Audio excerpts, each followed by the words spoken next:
Hoy es 10 de noviembre, son las 9:05 de la mañana.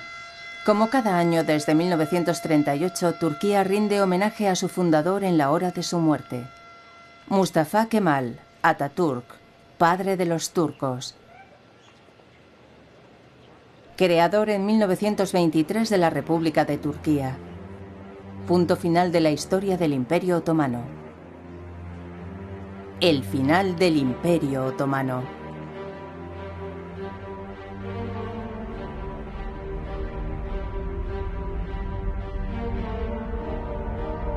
Fue necesario más de un siglo para que el Imperio Otomano se retirase de Europa. 4 años bastaron para que se desmoronara definitivamente, empujado por la Primera Guerra Mundial. De sus últimas provincias orientales, Arabia, Mesopotamia, Siria y Palestina, emergió el Oriente Medio moderno. Unas fronteras, unos estados, unas fracturas que nunca han dejado de reactivarse. Segunda parte. Oriente Medio hecho añicos. The orders are secret. Only the commanders know their target is the Dardanelles. 25 de abril de 1915. Las tropas franco-británicas intentaban desembarcar en Galípoli, en el estrecho de Dardanelos. El Imperio Otomano estaba en guerra desde noviembre de 1914 en el bando de Alemania, Austria-Hungría y Bulgaria.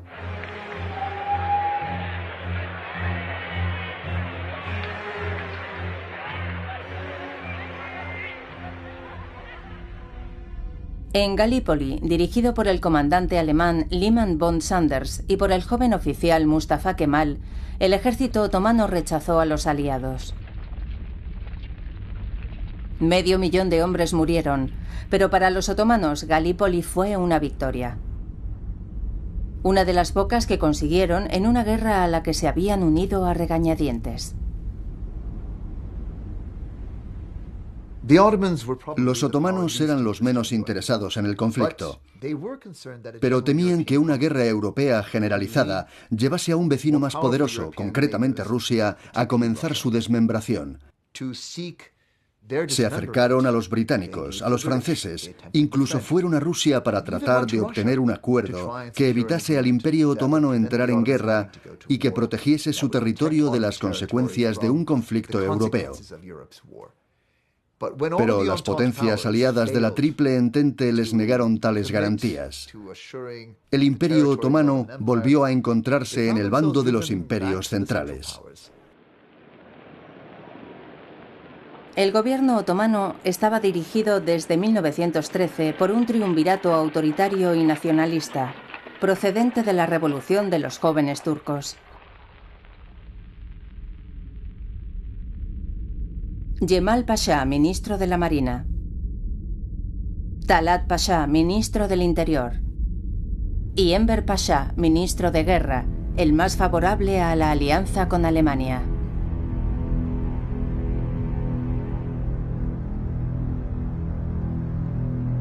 Al no poder evitar la guerra, los 3 pashas colocaron al imperio en el bando de las tropas alemanas. De Estambul a los confines de Anatolia, de Palestina a Yemen, en todas las provincias otomanas comenzó la movilización. 1914 brindaba la oportunidad de la revancha turca sobre la historia, el momento del auténtico vuelco histórico. Pero desde las primeras batallas el destino no sonrió a los turcos. La Primera Guerra Mundial no fue la revancha turca sobre la historia. Los otomanos resistían en el oeste, sin embargo en el este era un desastre. En 1915, Enver Pasha pasó a la ofensiva contra Rusia. Quería reconquistar los territorios perdidos en el Cáucaso, extender el imperio hacia Asia Central. En medio de los rigores del invierno, mal equipadas, las tropas otomanas fueron diezmadas por el tifus, el cólera y el hambre, en ocasiones incluso antes de combatir. Cuando había que designar un responsable, no era el comandante otomano. La cabeza de turco elegida eran los armenios.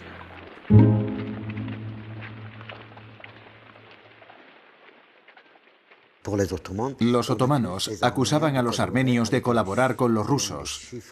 Y según las cifras más exageradas que Turquía pudo presentar, 8.500 armenios colaboraron con los rusos. Teniendo en cuenta que hubo unos 13 millones de soldados rusos movilizados durante la Primera Guerra Mundial y varios millones de musulmanes en el bando del imperio, comprenderán que 8.500 personas no pudieron cambiar en absoluto las circunstancias. Eran una gota de agua en un océano de soldados. Ahora bien, este delito, entre comillas, fue considerado como un delito de toda la comunidad. Fueron objeto de medidas de castigo colectivo que llevaron al exterminio de la población armenia de Anatolia Oriental, o lo que es lo mismo, al primer genocidio moderno de la historia. El 24 de abril de 1915, unos 200 intelectuales y notables armenios fueron detenidos, encarcelados y asesinados en Estambul. Fue el punto de partida del genocidio. Desde Anatolia, los armenios fueron deportados hacia el desierto sirio o masacrados, delante de las narices del Estado Mayor alemán, que no hizo nada.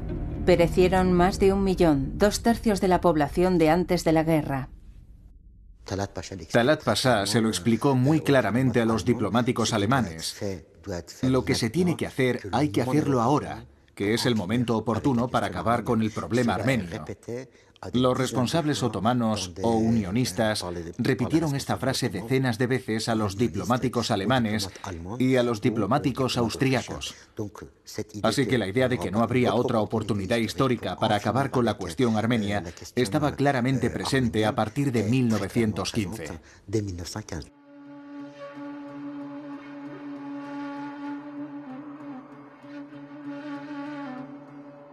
La destrucción de los armenios del Imperio Otomano confirmaba su retirada.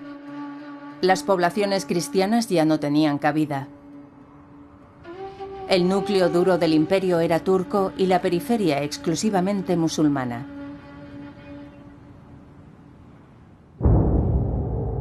Desde la entrada en guerra del imperio, el sultán califa Mehmed V lanzó una llamada a la Guerra Santa. Un intento de unir tras el Imperio Otomano a todos los pueblos musulmanes en una misma lucha contra las fuerzas aliadas.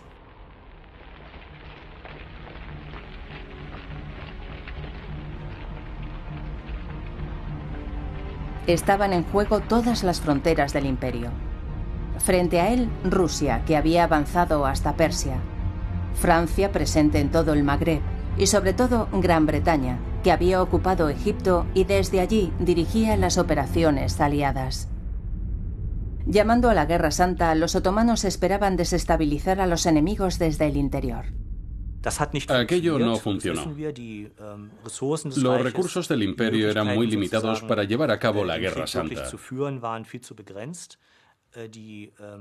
Los musulmanes no se dejaron implicar en la Guerra Santa. Solo fue proclamada, únicamente proclamada. El ministro de la Marina otomano, Cemal Pasha, se instaló en Damasco, desde donde gobernaba toda la Siria otomana.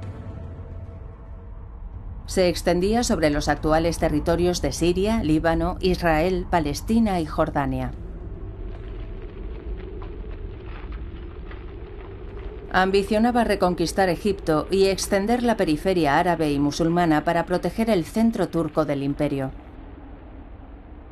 Pero su ofensiva sobre el canal de Suez contra los británicos fue un fracaso. La llamada a la Guerra Santa no había movilizado a los árabes detrás de los otomanos, todo lo contrario. El descontento empezaba a gestarse en las provincias árabes, integradas en un imperio cada vez más centralizado y autoritario. Lo que más miedo le daba a Jemal Pasha era una rebelión interna. El ministro de la Marina, Jemal Pasha, disponía de una vasta red de espías que hicieron de todo para desacreditar a los intelectuales y políticos árabes. También existía un partido importante, el Partido de la Descentralización Otomana. No reclamaba la independencia. Militaba para que las provincias árabes del Imperio Otomano recuperasen la autonomía que poseían antes de la guerra. Pedían el uso de la lengua árabe en la educación y en la justicia, y acabar con la supremacía de la lengua turca. Jemal Pasha respondió a estas reivindicaciones con el terror. En la primavera de 1916, en Damasco, Beirut y Jerusalén, intelectuales y activistas árabes fueron detenidos, acusados de traición y ejecutados.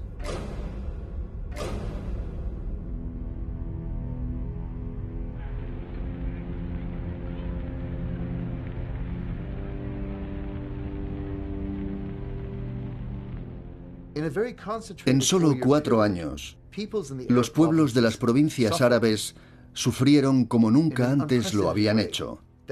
Vivir bajo el yugo otomano se hizo insoportable para el ciudadano medio. La rabia contra el imperio se intensificó, así como la determinación a salir de allí. Los otomanos contaban con que su vasallo, Hussein, jerife de la Meca, apoyase con su autoridad moral la Guerra Santa. Heredero de la dinastía hachemita, Hussein era el protector de los lugares santos de la Meca y Medina. Pero Hussein quería reinar sobre todo el desierto de Hiyaz y conseguir la autonomía de los otomanos. Al negarse a negociar, los jóvenes turcos amenazaron con destituirle.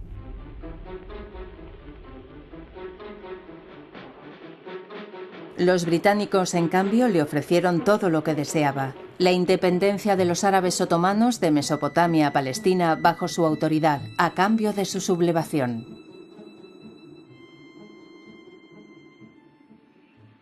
Los abusos de Jemal Pasha acabaron de convencerle. En junio de 1916, Hussein llamó a los árabes a sublevarse contra el imperio.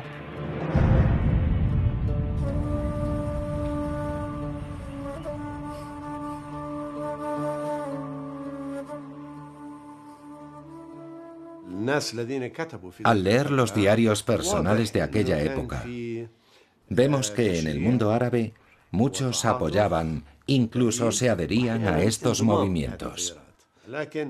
Está claro que había divisiones. La gente se dividía entre quienes permanecían leales y quienes se resistían al régimen.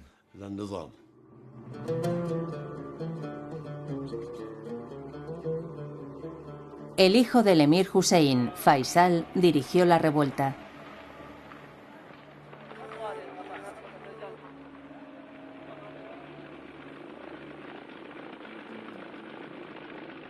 Junto a él, un joven inglés, un arqueólogo convertido en oficial de información. Thomas Edward Lawrence, Lawrence de Arabia.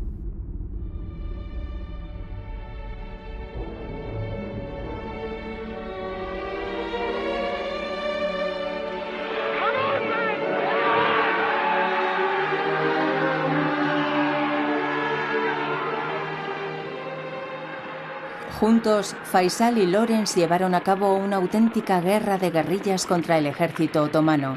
En el desierto de Hiyaz destruyeron el ferrocarril del peregrinaje, construido por el sultán Abdul Hamid en 1900, símbolo de la dominación otomana de Arabia. Se apoderaron de Aqaba y acorralaron a las tropas imperiales en varios frentes, permitiendo que los británicos avanzaran en Palestina.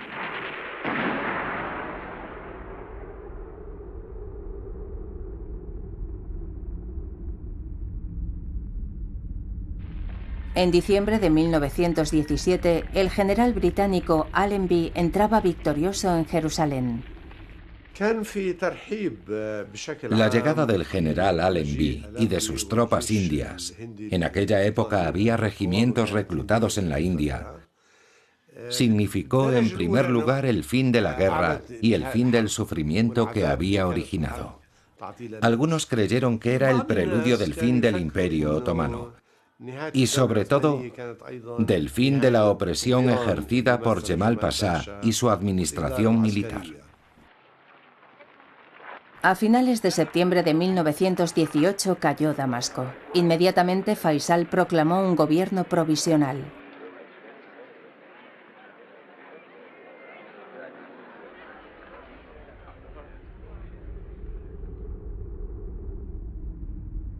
En solo 4 años, la guerra provocó la ruptura entre los árabes y el Imperio Otomano.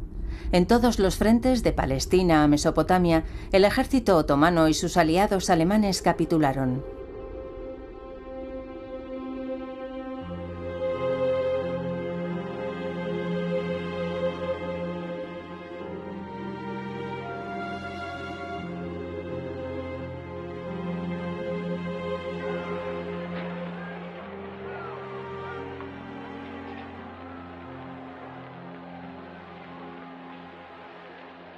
El sultán Mehmed V no asistió a la caída del imperio. Tras su muerte en julio de 1918, le sucedió su hermano Mehmed VI. Unos meses después, el 30 de octubre de 1918, Alemania, Austria, Hungría y Bulgaria cedieron también en el frente europeo. Mehmed VI se vio obligado a aceptar el armisticio. Al día siguiente, Talat, Enver y Jemal, los 3 pashas que habían dirigido el imperio durante la guerra, huyeron a bordo de un submarino alemán, dejando un país en ruinas a merced de los aliados.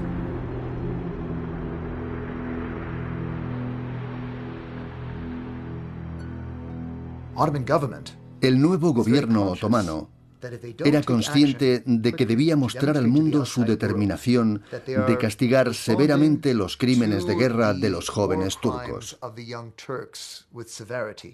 De no hacerlo, sería condenado por los vencedores durante las negociaciones de paz. No es muy sabido en Occidente, pero inmediatamente después del armisticio, el gobierno otomano constituyó un tribunal para juzgar a los responsables de la organización y la perpetuación de las masacres contra los armenios. Cientos de oficiales, desde el nivel más bajo de la administración provincial hasta el gobierno central, fueron detenidos o juzgados en rebeldía. Decenas fueron declarados culpables y condenados a muerte. 3 fueron ahorcados por sus delitos. Algunos habían desempeñado un papel decisivo en la cadena de decisiones que condujo a la matanza de miles de armenios. Pero evidentemente los responsables, los arquitectos del genocidio, habían escapado y no pudieron ser sometidos a la justicia otomana. Aunque el nuevo gobierno otomano trató de distanciarse de los jóvenes turcos, no pudo evitar el desmantelamiento final.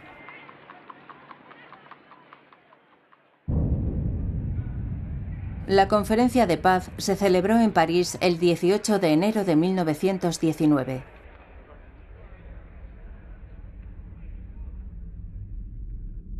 Faisal acudió acompañado por Lawrence. Fue para recordar a los británicos su promesa de reconocer el gran reino árabe con capital en Damasco. Pero las promesas solo comprometen a quienes creen en ellas. Durante la guerra, Gran Bretaña negoció en secreto con Francia, su aliado contra los otomanos. Las negociaciones, dirigidas por el agente británico Mark Sykes y el diplomático francés François-Georges Picot, desembocaron en un plan para repartirse las provincias otomanas. Al sur, Gran Bretaña se quedaba con Mesopotamia, en la que tenía varias concesiones petrolíferas. Al norte, Francia reivindicaba Siria, donde quería extender su influencia. Allí tenía viejos intereses. Desde el siglo XIX protegía a los cristianos maronitas del monte Líbano. Por supuesto, el acuerdo Sykes-Picot no hacía ninguna mención relativa al reino de Faisal. Faisal hizo muchas concesiones a los franceses, concretamente sobre su papel de consejeros o tutores de su reino sirio. Pero ninguna concesión habría podido hacer tambalear la ambición final de Francia, que era dirigir Siria, oficialmente bajo un mandato, en la práctica como una posesión colonial. El proyecto Sykes-Picot prevaleció sobre la promesa hecha a Faisal. Francia recibió un mandato para administrar Siria. Los británicos se retiraron y dejaron a Faisal solo contra Francia. El 24 de julio de 1920 se produjo el último combate en Maysalun, en las inmediaciones de Damasco. El 28 se exilió. Era la traición final de los británicos a las promesas hechas a los hachemitas. Para los árabes era el símbolo de que los británicos no cumplían las promesas que les habían hecho, ni respetaban su derecho a tomar sus propias decisiones, creando un problema que afectó al mundo árabe durante todo el siglo XX. ¿Cómo reconciliarse con las fronteras que les habían impuesto? No solo en Siria, también en Irak, Jordania, Palestina, Líbano. El período de entreguerras fue un período de enfrentamiento entre los árabes divididos y las potencias colonizadoras.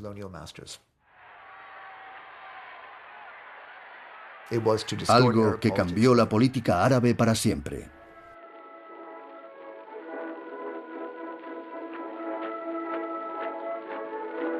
Francia concedió de inmediato a sus protegidos maronitas la independencia que tanto deseaban, la independencia del Imperio Otomano, pero también la independencia del resto de Siria. El 1 de septiembre de 1920 se creó en Beirut un nuevo estado, el Gran Líbano.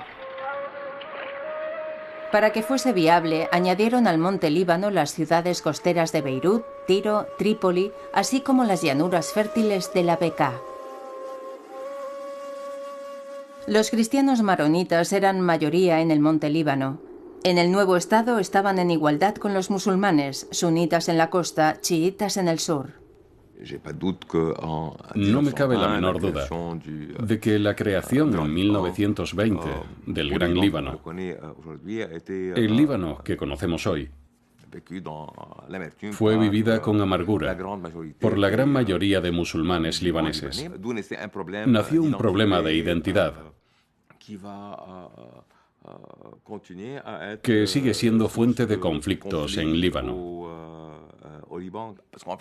La situación del Líbano es la siguiente. El Estado da prioridad a las comunidades. Los individuos se ven subordinados a un segundo plano, impidiendo la realización total de la ciudadanía. Esta solo podría realizarse plenamente en un Estado que lograse tener una auténtica autonomía con respecto a las comunidades.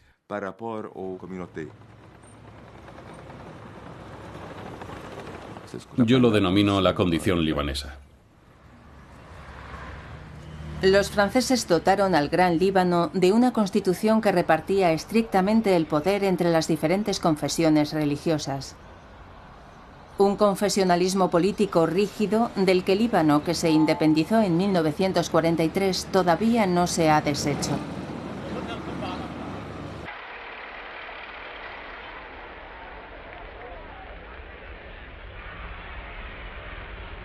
Tras la conferencia de paz, los tratados se sucedieron: San Remo, Sèvres. Uno a uno fueron dislocando lo que quedaba del Imperio Otomano.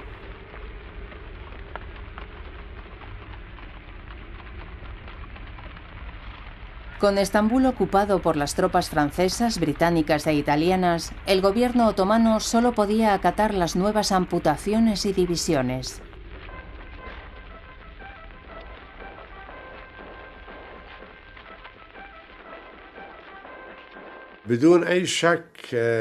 Sin duda, Somos muchos los que sentimos nostalgia de una continuidad geográfica en la que el mundo árabe, Oriente Medio en general, no estaría dividido. El sur de Líbano y Galilea eran la misma región. La gente se desplazaba por Transjordania como si estuviera en el mismo país. Lo mismo sucedía en Siria y en Palestina, que formaban un único territorio.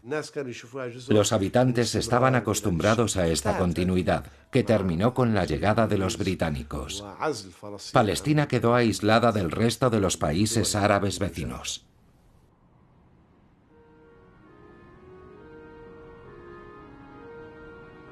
Los británicos recibieron un mandato para administrar la antigua Palestina otomana. Preveía el establecimiento de un hogar nacional para el pueblo judío. Era el cumplimiento de otra promesa de guerra hecha al movimiento sionista en busca de un territorio que acogiese a los judíos perseguidos en Europa. En noviembre de 1917, la declaración de Lord Balfour, ministro de Asuntos Extranjeros, era explícita. El gobierno de Su Majestad contempla favorablemente el establecimiento en Palestina de un hogar nacional para el pueblo judío. Los sultanes otomanos habían rechazado cualquier acuerdo con el movimiento sionista, aunque importantes comunidades judías se hubieran implantado desde la antigüedad en Palestina, en Jerusalén, Hebrón o Safed.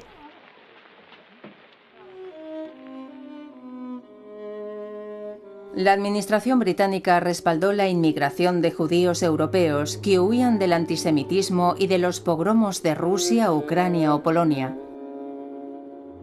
Una población nueva que se llevó consigo cultivos europeos, diferentes de los modos de vida locales.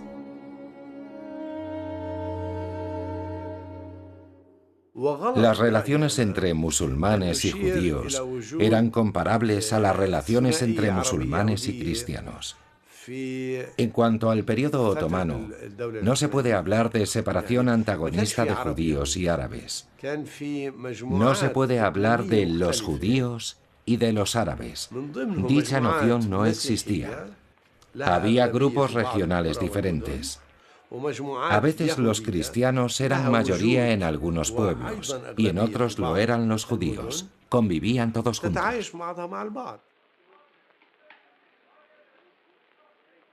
Pongamos, por ejemplo, la ciudad de Jerusalén. Todavía hoy seguimos creyendo que en el casco antiguo existen 4 barrios diferentes. Un barrio judío, un barrio musulmán, un barrio armenio y uno cristiano. Estamos convencidos de que cada barrio es exclusivo, pero no es así. Antiguamente no había ningún barrio exclusivamente reservado para tal o cual comunidad. Muchos judíos vivían en barrios musulmanes. Fueron los británicos quienes trajeron la idea de exclusividad, no los otomanos. En efecto, los británicos dividieron el casco antiguo de Jerusalén e impusieron la mención de la religión en el pasaporte, separando entre judío y musulmán. Entonces, los judíos apenas representaban el 10% de la población de Palestina, pero el proyecto de hogar judío ya suscitaba bastante resentimiento. En abril de 1920, mientras los musulmanes de Palestina celebraban como cada año el festival de Nabi Musa, los disturbios estallaron en Jerusalén. Los líderes religiosos llamaron a la independencia. El gentío levantaba retratos de Faisal e increpaba a los judíos. Casas y comercios fueron saqueados durante 3 días. 5 judíos y 4 musulmanes murieron y hubo cientos de heridos.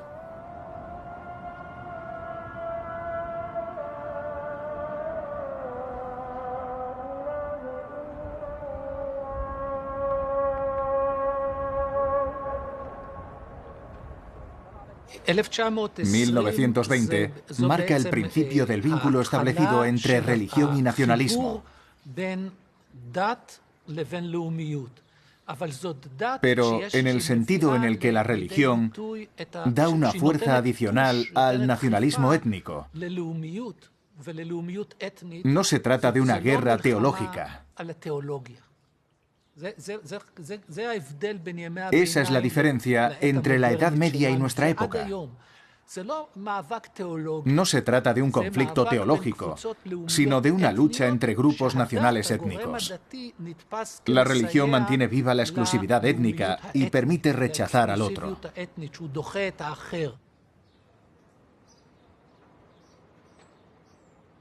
Creo que algo hemos hecho mal. El nacionalismo sionista y el nacionalismo palestino se han hecho más fuertes. La posibilidad de un sionismo árabe, de una identidad mixta judeo-árabe, se ha desvanecido, cuando podría haber existido. Se olvidaron de ella en medio del conflicto entre estos dos movimientos que se excluyen el uno al otro.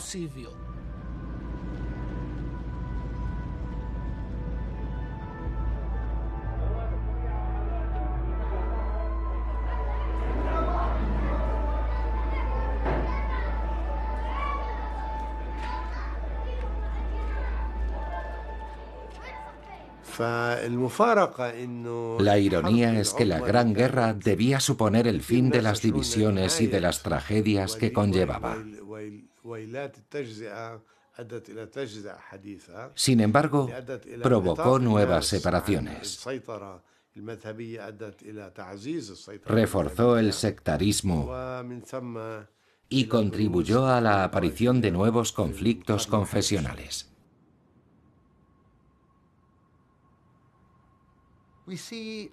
A lo largo de todo Oriente Medio, hemos visto cómo surgían tensiones procedentes de estos sistemas estáticos heredados de la posguerra de la Primera Guerra Mundial. Y eso convirtió a Oriente Medio en una zona de conflictos durante todo el siglo XX. Es una triste realidad, pero ningún tratado ha llevado la paz a las fronteras otomanas.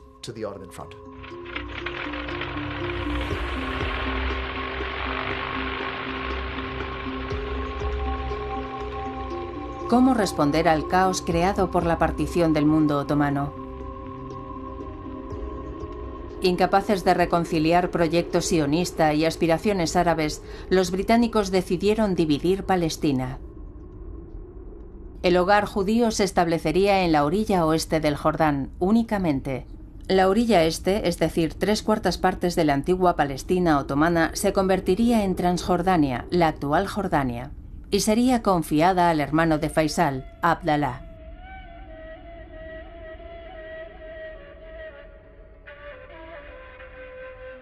Era una forma de calmar un frente en el momento en el que otro amenazaba.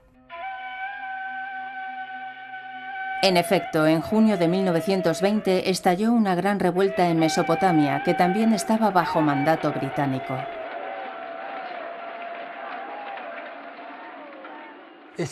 No fue una revuelta, sino una serie de revueltas. Los jefes de las tribus se levantaron por varias razones, las ciudades santas por otras. Se trataba de decir no a los británicos. Las tribus estaban furiosas porque los británicos no les pagaban.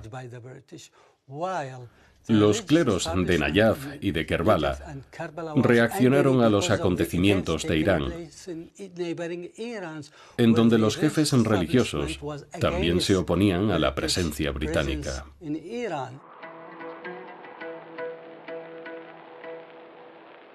Mesopotamia o Irak era un territorio estratégico. La componían 3 provincias otomanas.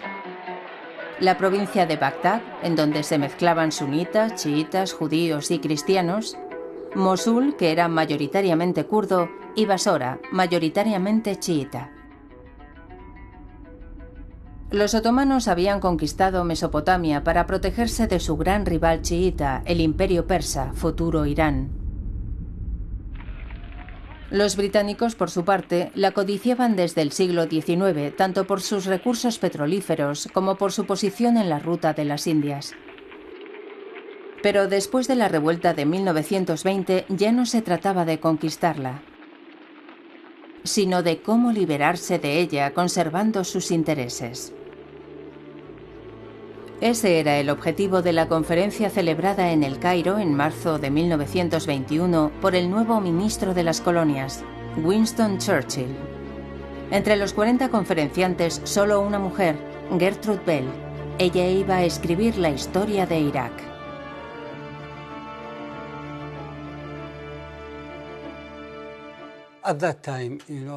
Después de la Primera Guerra Mundial, había dos escuelas en el seno de la administración británica.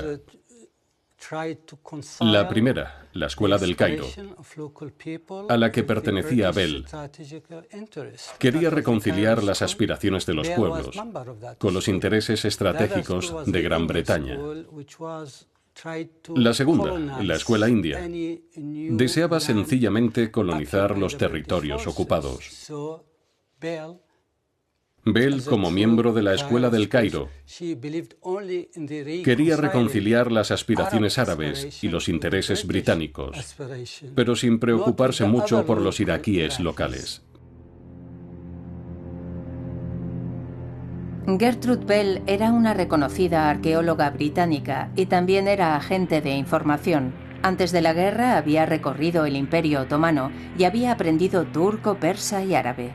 Conocía las tribus, los clanes y las alianzas de todas las provincias árabes. Durante la guerra se acercó a Thomas Edward Lawrence. Igual que él, creía en una alianza con los hachemitas de Arabia.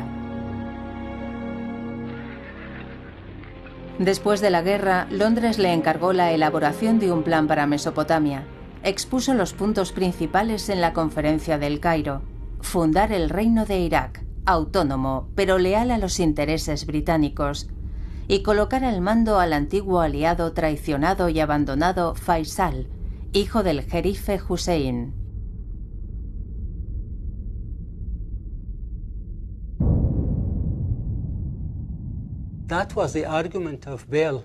El argumento de Bell era el siguiente: necesitamos un grupo fiable, leal, para gobernar Irak y formar una nueva clase dirigente.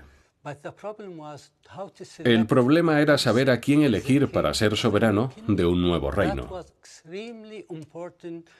Era muy importante. Bell y su comparsa pensaron que lo mejor sería importar una familia real, como se hacía en Europa. Realmente fue una estupidez no elegir a alguien de Irak. Trajeron a este hombre de la península arábiga, pensando que lo conseguiría, porque era un símbolo de unidad. Pero no tenía base popular. No tenía lugar en nuestra historia, ni en nuestra memoria. Nosotros éramos una sociedad dividida, reunida mediante la fuerza.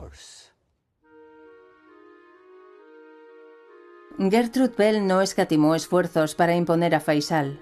Lo presentó a los jefes locales, le aconsejó y lo formó. Lo creía capaz de dirigir el absurdo Estado de Irak que estaba ideando. Un Estado de Irak cuya población al final sería mayoritariamente chiita, pero que confiaba a un príncipe sunita que venía de otro lugar. En agosto de 1921, Faisal fue coronado rey de Irak. A falta de himno nacional, la orquesta entonó «Dios salve a la reina».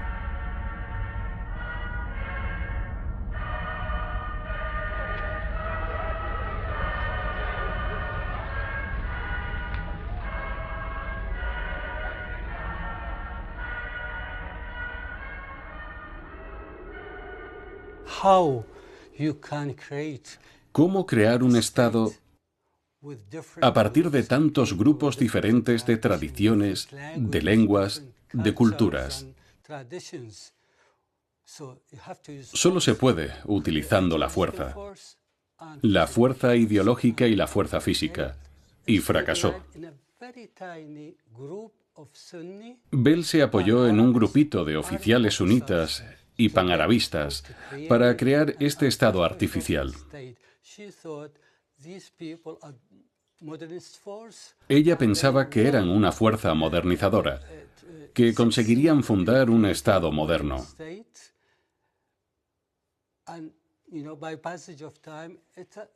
El tiempo ha demostrado que era un mito. 2003 puso fin al proyecto de Bell.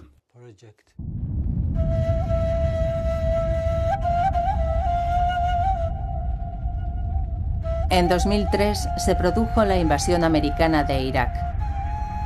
Era el final de una historia iraquí marcada por la dominación de clanes sunitas sobre la mayoría chiita.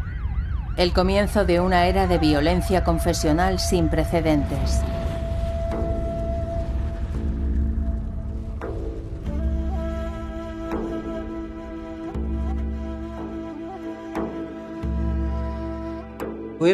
Sustituimos un ejército dominado por sunitas por un ejército dominado por chiitas. No aprendemos de nuestros errores.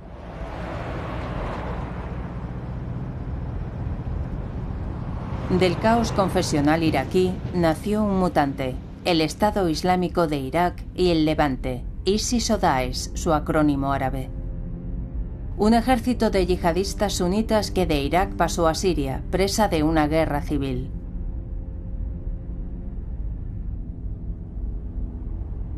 En 2014 su líder, Abu Bakr al-Baghdadi, proclamó un nuevo califato en los territorios de Irak y Siria. Una llamada a derribar las fronteras heredadas del acuerdo Sykes-Picot y a destruir el orden impuesto sobre las ruinas del Imperio Otomano.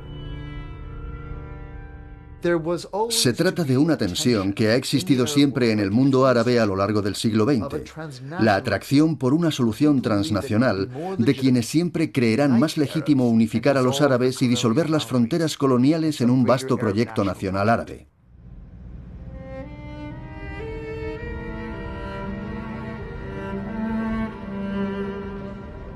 El hecho es que los estados de la zona se movilizaron contra la amenaza transnacional representada por Estado Islámico con el fin de proteger a los estados árabes en sus fronteras heredadas de los acuerdos de posguerra.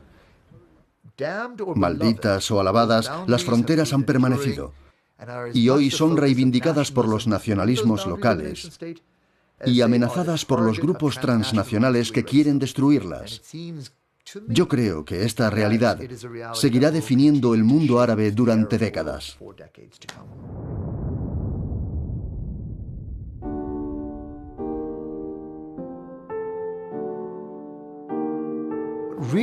Hoy, Irak también se cuestiona las aspiraciones de los kurdos a cumplir su propia ambición nacional.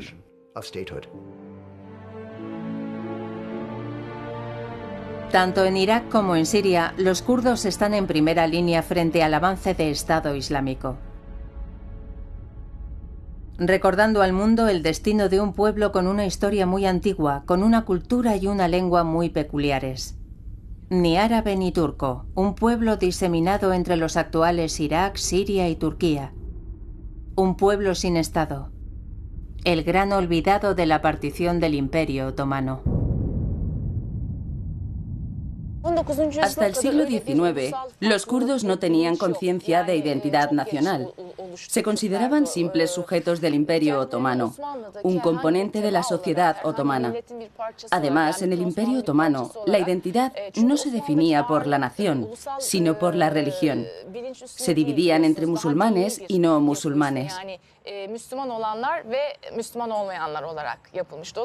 Como los kurdos eran musulmanes, eran tratados como la mayoría musulmana. La única excepción era su estatuto semiautónomo, pero también estaban sujetos a los impuestos y al reclutamiento militar. Este estado no les permitió forjarse una identidad nacional hasta el siglo XIX. La identidad apareció al final de la época otomana, como una reacción a la política de turquización del imperio. Entonces empezaron a comprender que eran diferentes. Cuando fueron integrados, oprimidos y exterminados. Al resistirse a la presión, fue cuando desarrollaron su alteridad.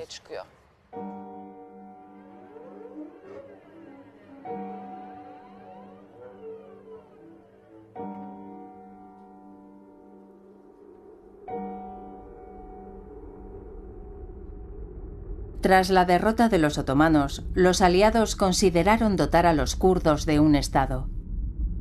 Era una de las disposiciones del Tratado de Sèvres, que regulaba detalladamente la suerte del Imperio Otomano. Preveía un territorio autónomo para los kurdos en Anatolia Oriental junto a una gran Armenia. El Imperio Otomano quedaba reducido a la zona de Estambul y Anatolia Occidental. pero el Tratado de Sèvres nunca se aplicó. En Anatolia se preparaba la revuelta contra el poder otomano, un poder debilitado y desacreditado que había aceptado la humillación del Tratado de Sèvres.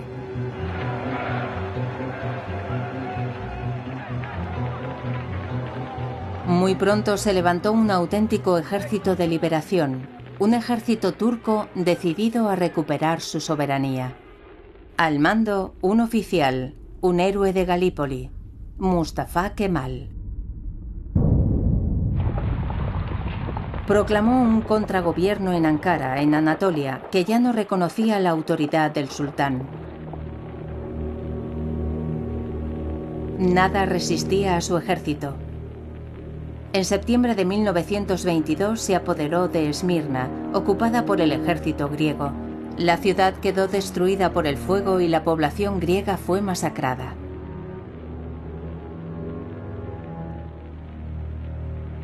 Sometió a las últimas tropas fieles al sultán. Mehmed VI tuvo que abdicar y la familia imperial se exilió.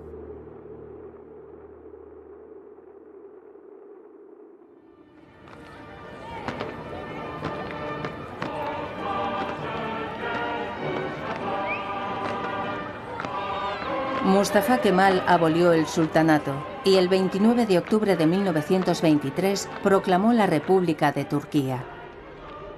Sus fronteras fueron reconocidas por el Tratado de Lausana, que anulaba el de Sèvres. No habría Estado kurdo. Durante la Guerra de Independencia se hablaba de pueblo turco y kurdo, y luego la palabra kurdo fue desapareciendo. Al final se creó una república turca, y no el Estado de Anatolia, que habría sido lo más lógico. Es más, muchos defendieron que se le pusiera nombre en función del territorio, de la geografía de Anatolia, pero al final prevaleció la definición étnica. En realidad todo sucedió en pocos años, porque en 1900 no existía el nacionalismo turco, y en 1923 había un Estado nacional turco. Es un espacio de tiempo ridículamente débil, muy breve. Por eso el nacionalismo turco es muy frágil, porque es muy reciente. Está en la infancia, en el momento de la creación del Estado, del llamado Estado-nación.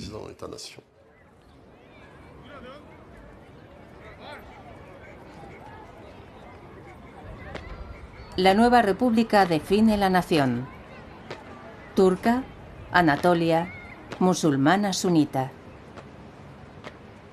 Era el núcleo duro del Imperio Otomano. Mustafa Kemal quería un Estado moderno y laico que rompiera con el pasado, pero se inscribe en su continuidad.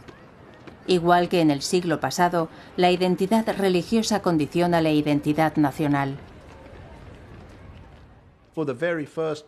Por primera vez en la era moderna, emerge un Estado musulmán que se permite decir a unos estados cristianos hasta dónde pueden llegar. Es la victoria de Atatürk. Creo que para los republicanos turcos, el orgullo nacional y la consolidación de una identidad nacional están relacionadas desde el principio con el sentimiento de haber cumplido lo que los otomanos no consiguieron hacer durante siglos: mantener a las potencias europeas a distancia mientras se occidentalizaban.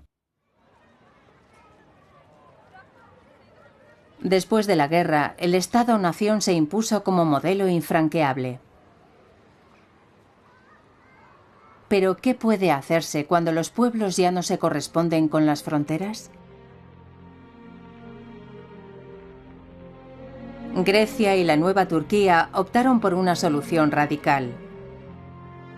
A partir de 1924, 500.000 musulmanes fueron expulsados de Grecia y casi 1 millón de griegos otomanos cristianos tuvieron que abandonar Turquía.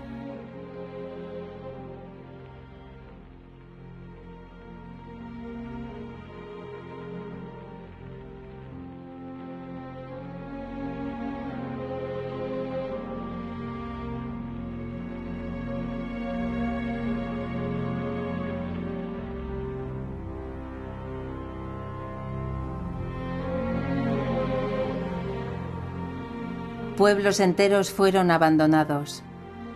Siglos de presencia e historia común fueron borrados. El Imperio Otomano ha desaparecido definitivamente.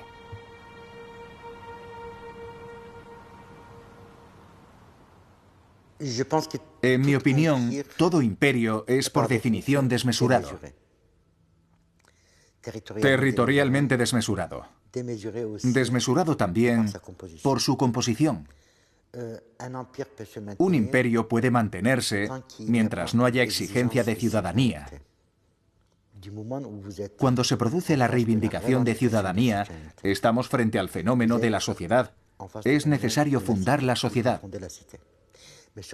Pero ¿sobre qué bases fundarla? ¿Una base étnica, una base lingüística, una base confesional?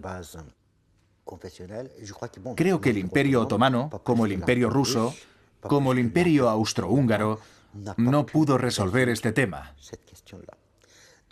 De modo que la caída, en el contexto histórico de los siglos XIX y XX, era inevitable. Pero la caída podía haber sido de otra forma diferente.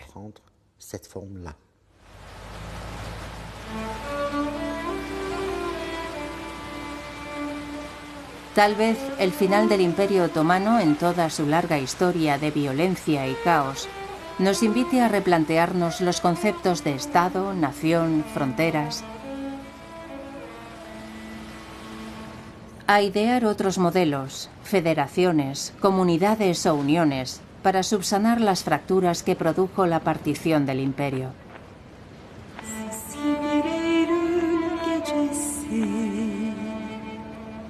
Unas fracturas que, desde los Balcanes hasta Oriente Medio, siguen amenazando el equilibrio del mundo.